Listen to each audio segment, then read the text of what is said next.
Esperança. O terceiro aspecto que podemos perceber nos salmos que tratam da misericórdia de Deus. Os dois aspectos anteriores que conseguimos perceber desses salmos, conseguimos apreender da leitura desses salmos, foram o perdão de Deus e o livramento de Deus. São aspectos da misericórdia de Deus.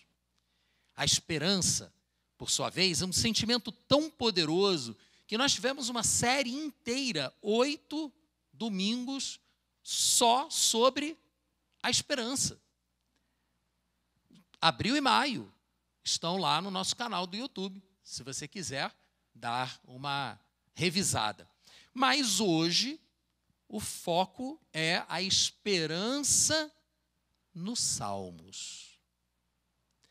E aí eu lhe pergunto, para que você possa se posicionar em relação a esse tema, o que é que você faz quando está se sentindo desesperado? Alguém aqui já se sentiu desesperado alguma vez? Eu já, algumas vezes. Aquela sensação de que você está no fundo do poço, sabe? Que você olha para cima e a luz está pequenininha lá em cima. Aquela sensação claustrofóbica, desespero. O que você faz quando se sente desesperado? Pense nisso. E abra a sua Bíblia no Salmo 77. Um salmo da família de Asaf.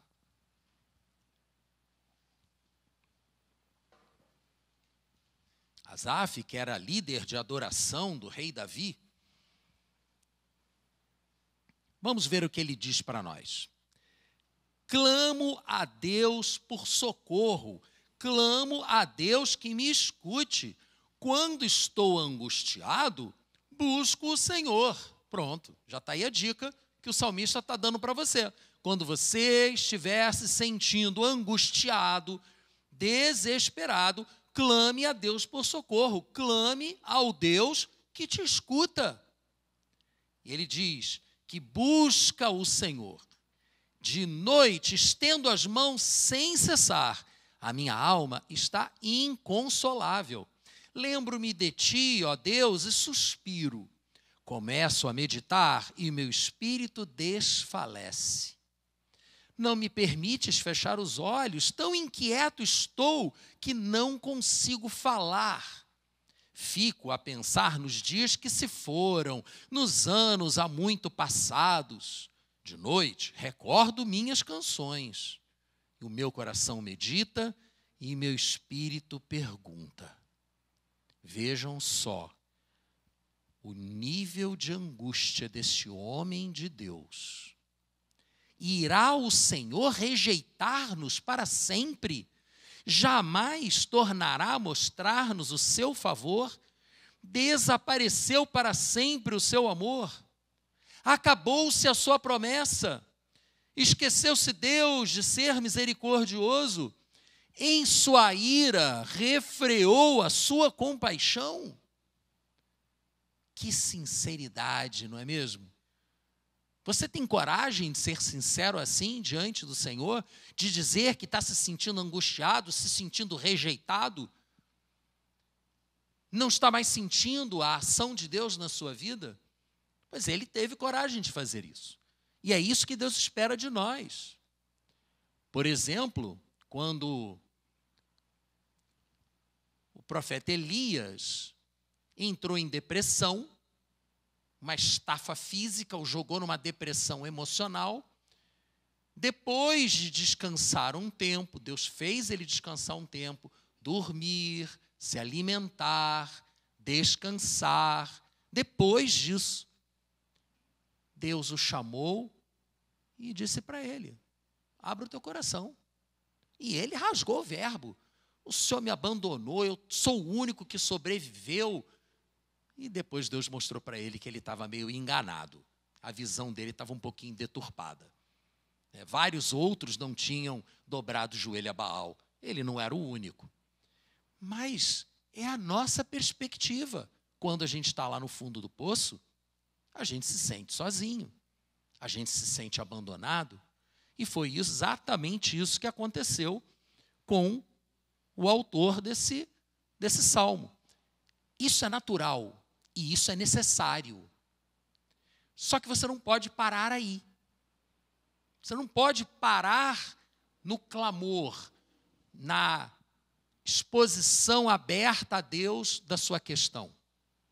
Vamos fazer como o salmista fez. Versículo 10. Então pensei, a razão da minha dor é que a mão direita do Altíssimo não age mais. Ué, será? Será que a mão direita do Altíssimo não age mais? Mas ele pensou que essa era a causa dos problemas dele. Então, recordei os feitos do Senhor, recordarei os teus antigos milagres. Olha só, já mudou. Ele já está falando agora diretamente para Deus. Recordarei os teus antigos milagres. Meditarei em todas as tuas obras e considerarei todos os teus feitos. Agora sim. Agora o salmista ajustou o foco. Ele tirou o seu foco do seu problema, do seu sofrimento. Vejam, isso não é negar o sofrimento. Isso não é jogar o sofrimento para baixo do tapete. Isso não é fingir que nada está acontecendo. Não. Mas depois de você se abrir para Deus, você tem que parar de olhar para o problema e passar a olhar para a solução. E a solução vem do Senhor. E foi isso que o salmista percebeu. Então ele acertou o foco, tirou os olhos do problema, ele parou de pensar na aparente omissão de Deus e passou a olhar para a natureza de Deus. Ao se lembrar dos feitos do Senhor, ele se encheu de esperança, porque o nosso Deus não muda. Nosso Deus é o mesmo, ontem, hoje e o será para sempre. Então, o mesmo Deus que nos livrou ontem, nos livrará hoje, nos livrará amanhã. É a natureza de Deus. Não se deixe guiar pelas circunstâncias. Guie-se pelas promessas do Senhor. E foi isso que o salmista fez. E aí eu lhe pergunto, já que é uma questão de foco ou de perspectiva, para onde você olha quando está se sentindo desesperado? Ali atrás eu perguntei, você já se sentiu desesperado? O que você faz? Agora eu pergunto para você, para onde você olha quando está se sentindo desesperado? Você fica olhando para o problema, realimentando o problema, pensando no problema 24 horas por dia, ou você, ao reconhecer o problema, se volta para Deus e vai orar, e vai ler a palavra, e vai encher a sua mente das promessas de Deus? Qual é o seu foco? Qual é a sua perspectiva? Pense nisso. Continuando nesse novo foco, porque o salmo ainda não acabou, o salmista muda de atitude, mais ainda do que já tinha mudado. Versículo 13. Teus caminhos, ó Deus, são santos. Que Deus é tão grande como o nosso Deus. Tu és o Deus que realiza milagres. Mostras o teu poder entre os povos. Com o teu braço forte resgataste o teu povo, os descendentes de Jacó e de José. Meus irmãos, quando a nossa situação fica tão ruim a ponto de perdermos a esperança do socorro de Deus, a ponto de acharmos que Deus nos abandonou, que Ele não se importa com o nosso sofrimento, que Ele não é mais um Deus de misericórdia. Tudo isso que eu acabei de falar para vocês são os versículos 7 a 9 que acabamos de ler. O salmista se sentiu desse jeito. Mas quando nos sentimos desse jeito, temos que fazer também como o salmista fez. Mudar a perspectiva. Parar de olhar para aquilo que está te angustiando e olhar para aquele que tem o poder e o amor para transformar a sua vida. Que na sua misericórdia renovará a sua esperança. É para ele que a gente tem que olhar. Você acredita em milagres? Quem acredita em milagres aqui? Eu acredito em milagres, eu já vi milagres. Eu não vejo milagres todos os dias, porque os milagres são exceções, são intervenções sobrenaturais de Deus. Tudo bem que só estar vivo, ainda estarmos vivos, não deixa de ser uma espécie de milagre. Mas, quando eu me refiro a milagres, eu estou pensando em coisas extraordinárias. Uma cura divina. Um carro que está vindo para cima de você e desvia, ninguém sabe como. Situações completamente inexplicáveis. Isso são milagres. E às vezes, é exatamente disso que a gente está precisando. Às vezes, o nosso buraco é tão profundo que só um milagre pode resolver o nosso problema. Nós vamos orar por isso hoje. Talvez você esteja precisando de um milagre na sua vida e vamos clamar ao Senhor por isso. Só que nós temos um inimigo. Vocês sabiam que nós temos um inimigo? Vocês sabem qual é o nome dele? Satanás, que em hebraico significa adversário. Nós temos um adversário, um anjo que nos odeia, porque tem ciúmes de nós e que quer a nossa destruição. E ele trabalha em cima da mentira. Ele é o pai da mentira. Jesus disse aos fariseus que eles eram filhos do diabo, porque eles eram homicidas e mentirosos.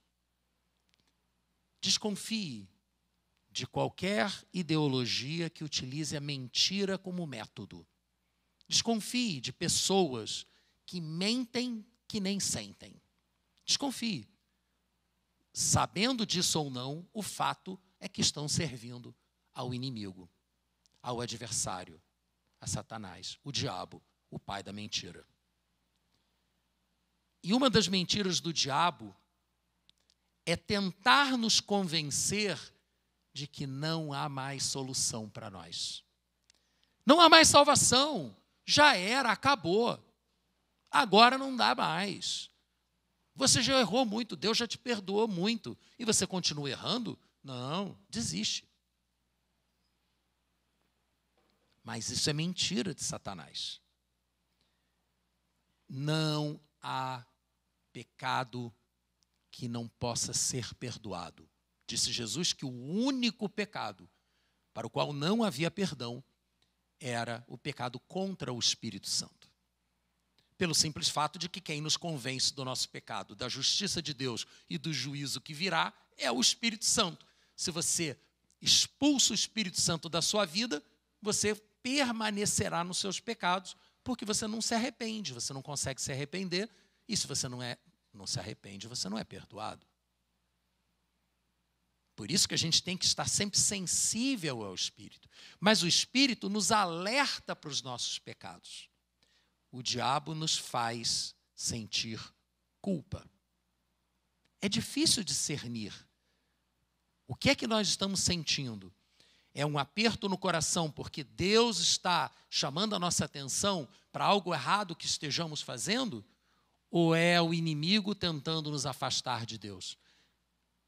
Eu garanto para você uma coisa: o Espírito Santo nunca tentará afastar você do Senhor.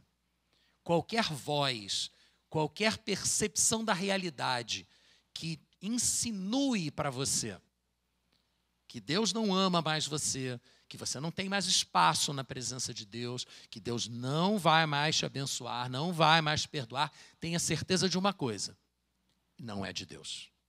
Repreenda essas vozes, caso as ouça, em nome de Jesus. Como está lá na carta de Judas, que o Senhor te repreenda. na autoridade do nome do Senhor.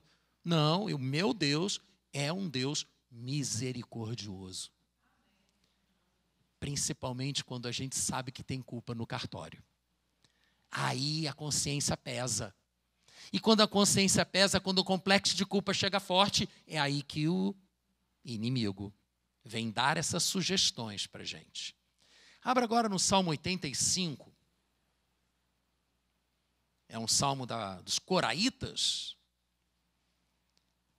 Neste salmo veremos o seu autor reconhecendo o pecado do povo. Ele está falando em nome do povo. Ele está fazendo coisa parecida com o que fez Daniel. Daniel, quando teve a visão dele, ele chegou diante de Deus pedindo perdão pelo que os seus irmãos tinham feito. Neemias, a mesma coisa.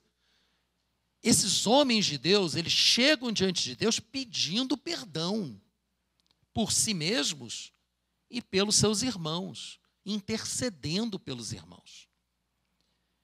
E é exatamente o que esse salmo faz. Então vejamos. Foste favorável à tua terra, ó Senhor. Trouxeste restauração a Jacó. Perdoaste a culpa do teu povo. Cobriste todos os seus pecados. Retiraste todo o teu furor. Te afastaste da tua ira tremenda.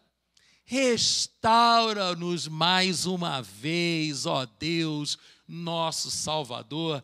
Desfaze o teu furor para conosco. Os coraitas, os autores desse salmo, sabiam que o povo tinha culpa no cartório, tinha responsabilidade pela situação em que se encontrava, pois o povo havia deixado de andar nos caminhos do Senhor. E houve o alerta. Deus, tanto por meio de Moisés, quanto por meio de Josué, chamou a atenção do povo que se eles fizessem as coisas certas, seriam abençoados. Se fizessem as coisas erradas, Deus se afastaria deles e sobre eles viria a maldição. O alerta foi dado. Todos nós sabemos. Mas a carne, a natureza humana, nos afasta de Deus. E aí a gente acaba fazendo o que não deve. Os coraitas entendiam claramente isso. E eles então chegaram diante do Senhor para lembrar o Senhor das suas misericórdias. Como se Deus precisasse ser lembrado. Mas é uma atitude de reconhecimento do poder e da vontade que Deus tem de usar esse poder em nosso benefício. Então, no versículo 5, eles continuam clamando ao Senhor, dizendo: ficarás indignado conosco para sempre? Prolongarás a tua ira por todas as gerações? Acaso não nos renovarás a vida, a fim de que todo o teu povo se alegre em ti? Mostra-nos o teu amor, ó Senhor, e concede-nos a tua salvação. Eu ouvirei o que Deus, o Senhor, disse. Ele promete paz ao seu povo, aos seus fiéis, mas não voltem à insensatez. Não voltem aos seus pecados. Perto está a salvação, que ele trará aos que o temem, aos que o respeitam, e a sua glória habitará em toda a terra. E aí no versículo 10, eu gostaria que você lesse junto comigo, eu estou projetando aqui. Vamos ler juntos? O amor e a fidelidade se encontrarão, a justiça e a paz se beijarão. Poético, não é mesmo? Que poesia!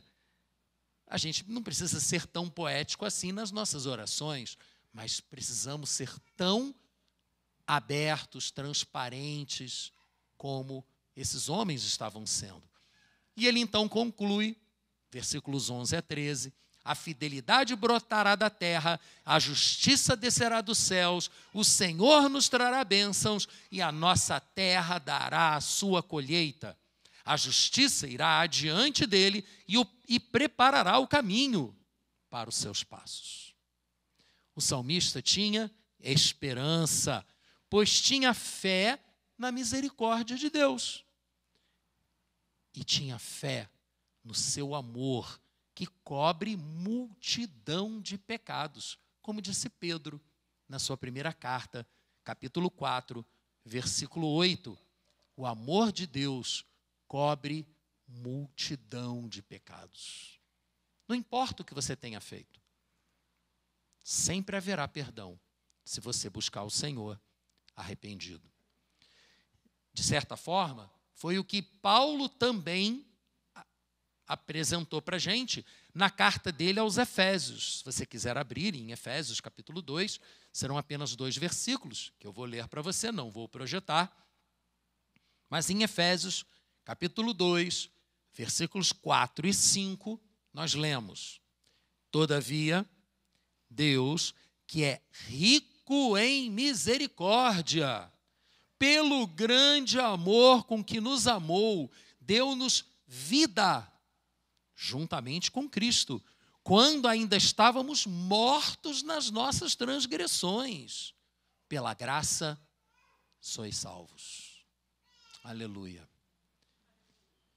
A riqueza da misericórdia de Deus, fruto do seu grande amor por nós, nos resgatou das consequências das nossas más escolhas e fomos salvos.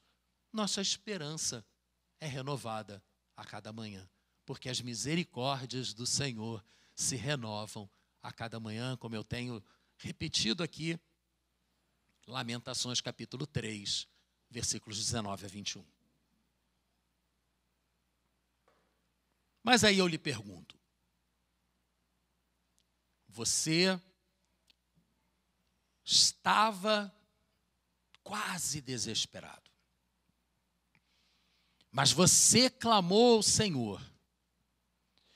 Você, com a ajuda do Espírito Santo, tirou o seu foco do seu problema e o colocou naquele que tem poder para resolver o seu problema.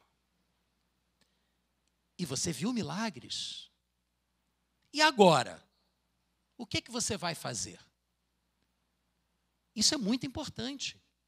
Isso fala do propósito da vida de cada um de nós aqui. O que você faz quando a misericórdia de Deus se renova na sua vida e te enche de esperança, a ponto de transbordar? O que é que você faz? Pensa um pouco nisso. Você vai adorar o Senhor? Você toca a tua vida porque problema é o que não falta? Reclama porque demorou para ser atendido? O que é que você faz? Deus quer renovar a sua esperança. Ele quer, mas Ele não quer que você seja egoísta e que você guarde só para você aquilo que Deus fez por você. Porque Paulo, na segunda carta dele aos Coríntios, se você quiser ir lá, 2 aos Coríntios, capítulo 1, versículos 3 a 4, Paulo nos disse assim: Bendito seja o Deus e Pai do nosso Senhor Jesus Cristo, Pai das misericórdias, Deus de toda consolação, que nos consola em todas as nossas tribulações, para que, olha o propósito de Deus na sua vida, quando Ele livra você do problema, quando Ele faz um milagre na sua vida, para que, com a consolação que recebemos de Deus, possamos também consolar os que passam por tribulação. Deus livra você da tribulação, para que você depois livre outro, seja o instrumento de Deus, a ferramenta de Deus, para levar a palavra de esperança para outra pessoa. Não é só para você, não. Não guarde só para você. O que Deus quer é que você seja um ministro da reconciliação, lembrando constantemente as pessoas que elas podem se voltar para o seu Criador, que as aceitará de volta. amorosamente, como o pai da parábola do filho pródigo recebeu de volta o seu filho, que voltou humilhado, arrependido. E foi recebido de volta. E não foi recebido como escravo. Foi restaurado à condição de filho, como nós, que fomos restaurados na comunhão do Pai, adotados como filhos na família de Deus. Mas como as pessoas crerão se elas não ouvirem falar? E quem é que vai falar para elas? Você. Eu também. Mas você também tem que falar. Você tem que compartilhar. Você tem que ser um farol na escuridão das outras pessoas. Um farol que brilhe com a esperança de Deus. Não dá para a pessoa chegar para você, puxa, minha vida está tão difícil, olha, está tão ruim. Né? Mas vai piorar. Vai piorar. Não se preocupa não. Nada está tão ruim que não possa piorar. Pô, gente, aí a pessoa se mata, né? Não pode. Por mais que a gente também esteja preocupado, angustiado, gente, olha o que o nosso Deus já fez por nós. Todo mundo aqui disse que acredita em milagres. Alguns até já viram milagres. A gente tem que se lembrar disso. E olha, não é fácil para mim, não. Por natureza, eu sou a hiena do desenho. Só quem tem a minha idade deve ter visto esse desenho, né? Uma hienazinha que ficava, vida, azar, não vai dar certo. Né? Era o leão hard, né? O super otimista, e a hiena, que estava sempre chorosa, né? Achando que tudo ia dar errado. Por natureza, eu sou igual àquela hiena. Mas eu não tenho que viver pela minha natureza. Eu tenho que viver pelo Espírito.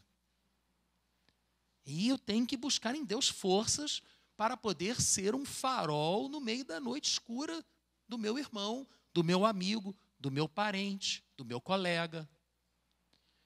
Se eu vejo a pessoa na água, sendo arrastada pelas águas da vida, eu tenho que ser aquele salva-vidas. E não mais uma pedra. Está precisando de ajuda aí? Estou. Então toma uma pedra aqui. Afunda aí mais rápido. Gente, não. Temos que ser o salva-vidas. Quem salva é o Senhor. Mas a gente aqui lança o Senhor para a pessoa se agarrar nele e assim ser salva. Lance a palavra do Senhor como um salva-vidas para quem estiver sendo arrastado pela correnteza da vida. Imita o brilho do Senhor, como disse Jesus lá no Sermão do Monte, vós sois a luz do mundo. Mas para que serve a luz se ela não brilha? Se ela não ilumina? Não serve para nada.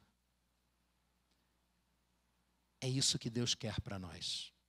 Concluindo, portanto, nas vezes em que você se vir em situação desesperadora, mesmo quando essa situação for consequência da sua própria escolha, confie no Senhor.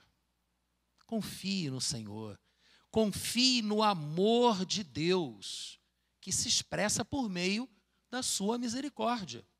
O nosso Deus não vai se esquecer de você. E Ele jamais vai te abandonar. Mesmo quando parecer que Ele está indiferente ao seu sofrimento, creia, Ele vai agir. Porque Ele é um Deus de milagres. E para nos facilitar a mudança de perspectiva, precisamos nos concentrar naquilo que Ele já fez por nós, pelo seu povo, ao longo da história. Relembrar a ação de Deus renova a nossa esperança. Mas também lança sobre nós uma responsabilidade. Precisamos levar essa mensagem de esperança para as pessoas que estiverem sofrendo ao nosso redor. Você precisa fazer isso. Eu também. E tudo isso com a ajuda do Espírito Santo.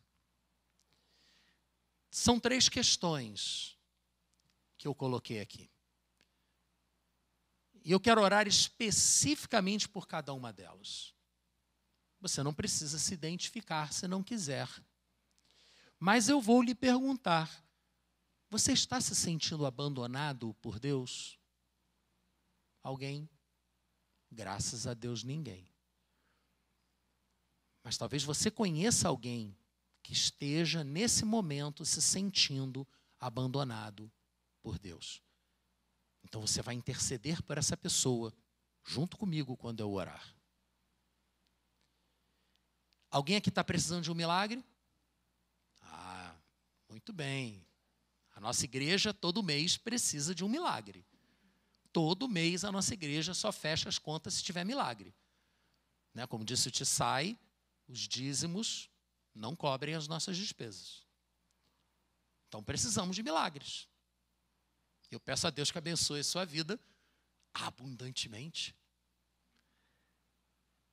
Mas também tem a terceira questão. Você reconhece que é função sua, que é propósito de Deus na sua vida, ser um ministro da reconciliação, ser um instrumento de Deus para levar esperança às outras pessoas? Ah, mas eu não consigo fazer isso. Vamos clamar ao Senhor. O primeiro passo é você reconhecer que Deus quer isso de você. O segundo passo é reconhecer a sua impotência, a sua incapacidade de fazer a vontade de Deus. E aí vem o terceiro passo, pedir a ajuda daquele que pode transformar nossas vidas. Fique de pé agora, para que nós possamos ter esse momento de oração por essas 3 questões específicas. Pai amado, na Tua presença essa noite, nós fomos chamados à atenção por estes salmos, de que na Tua misericórdia o Senhor virá em nosso socorro. Mesmo quando estivermos nos sentindo abandonados por Deus, o Senhor jamais nos abandonará e o seu amor nos salvará. Sim, meu Pai, que cada pessoa que esteja aqui, esteja nos ouvindo, ou que seja pessoa amada de quem aqui está, cada uma dessas pessoas que esteja se sentindo desesperada, seja agora tocada pelo Espírito Santo de Deus. E a pessoa sinta que não está sozinha, que mesmo que esteja atravessando por um vale tenebroso da morte, o Senhor está com ela. Sim, meu Pai, opera essa libertação na vida dessas pessoas que estão se sentindo abandonadas. Mas eu também te peço por milagres, Senhor. Eu te peço por livramento, eu te peço por cura. Eu te peço por transformação. Eu te peço por provisão. Há pessoas que precisam de emprego. Há pessoas que precisam de clientes, pacientes, vitórias na justiça. Senhor, vem ao encontro de cada um dos teus filhos. Traz o teu poder, Senhor, em ação. Faz o teu milagre. Mas tudo isso, Pai, se perderia se nós não compartilhássemos com os outros o que o Senhor tem feito por nós. Então eu clamo a Ti, Senhor, que o Teu Espírito nos convença a agir como instrumentos da graça de Deus, da misericórdia de Deus, da esperança que há em Deus na vida das pessoas que nos cercam. Em nome de Jesus.